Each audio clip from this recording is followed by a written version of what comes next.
ఇరాన్‌కి సంబంధించినటువంటి ఆయుధ కేంద్రాల పేల్చివేత సాగుతుంది. చాలా సాధ్యమైనంత వరకు ఇరాన్ దాచిపెట్టింది.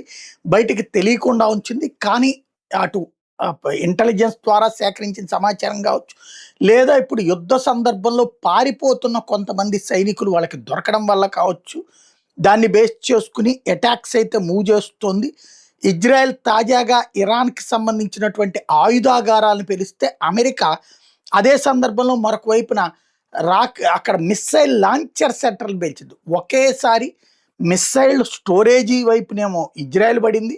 ఆ మిస్సైల్‌లను తీసుకొచ్చి ప్రయోగించే ప్రదేశం మీద అమెరికా దాడి చేసింది. 2 దాడులతో పెద్ద ఎత్తున బాంబు శబ్దాలు ఇరాన్ మొత్తం వినిపించినాయి. అదే సందర్భంలో పెను డ్యామేజ్ చేశామని ఈ 2 దేశాలు చెప్తున్నాయి. కాకపోతే అంత సీరియస్ పరిణామం ఏమీ లేదు.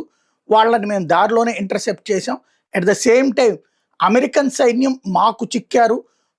మేము మా ఎయిర్ డిఫెన్స్ సిస్టమ్స్‌తో వాళ్ళ విమానాలు వాళ్ళకి సంబంధించినవి కూల్చడం వల్ల వాళ్ళు మాకు దొరికారు. మేము వాళ్ళని అరెస్ట్ చేశామని ఇరాన్ చెప్తోంది. ఏది నిజం అన్నది భవిష్యత్తు తేల్చాలి.